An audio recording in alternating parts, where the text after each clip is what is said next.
Hey, I'm Steve. A lot of people want to know secrets about fishing.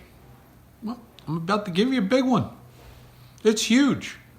And I do it every single time that I fish. And it doesn't matter whether I'm fishing for crappies, bluegills, bass, carp, and I mean anything. Okay? First thing you want to do, stop. Okay? Just stop. Okay? What has the weather been doing for the last 3 days or so? That's going to tell you a ton. And it's easy. You either pay attention to the weather. It's been warm and sunny. It's been cold and windy. But what if I was going to tell you that some of the cold and windy days that you go fishing are some of the best that you could possibly have? As long as it's stable. Okay?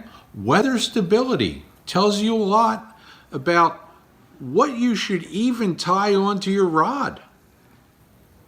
Now it's easy. I'm going to tie on a Senko, I'm going to go down the lake for a few hours and I'm going to fish. Okay. Maybe not you. Maybe not. But maybe it should be. Look at the weather. Last 3 days. It's been stable. Cool. That's all that matters is stable.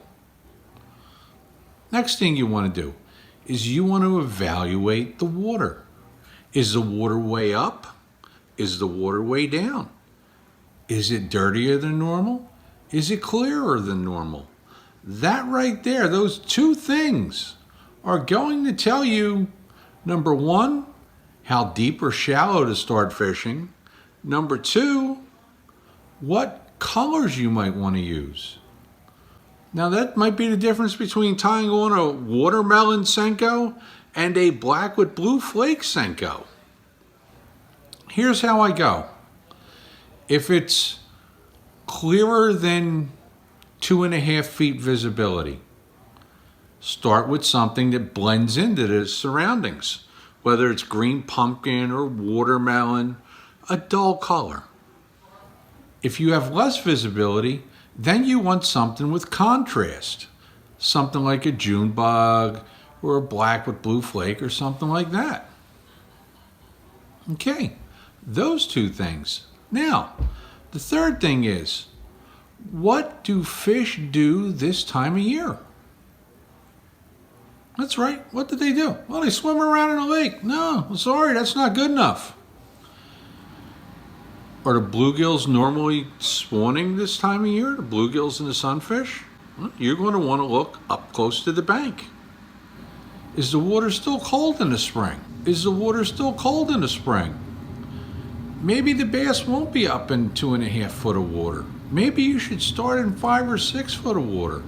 So knowing seasonally the habits of the fish, that can also tell you how to catch and where to fish. Next, and this is a big one. Should I fish in the wind or should I fish in a protected area? Well, that depends. And we're about to tell you why. Number one, I do not like fishing in wind in what I would call a grassy lake where the wind is blowing directly in on shallow water. What that does is that loosens a lot of the sediments that are in the grass and will dirty the water. And grass fish typically are not big, dirty water feeders. So you want to go to an area that's more calm. Now, if it's dirty water and it's in the spring and the sun's hitting that bank and the wind's hitting that bank, that's probably the one that you're going to fish. That'll be the warmest bank. And no, it's not blowing bait fish over to that bank. Let's get rid of that immediately, okay? That's an old wives' tale. It's not true. It was never true.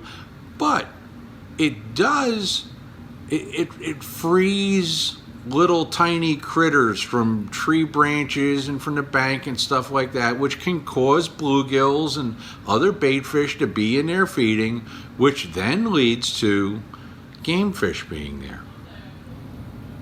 It's that easy. The next thing you need to do is pick something for the appropriate water depth. I don't care how much you like fishing a buzzbait.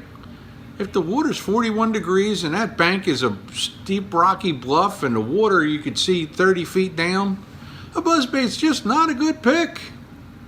I'm sorry. Pick something that in reality can cover a good amount of the water conditions and the water depth. Hey, that's the actual secrets that the best fishermen on earth use. I mean, it's secret, but it's only secret because most people don't think to weigh these things before they make their first cast. Till next time, I'm Steve.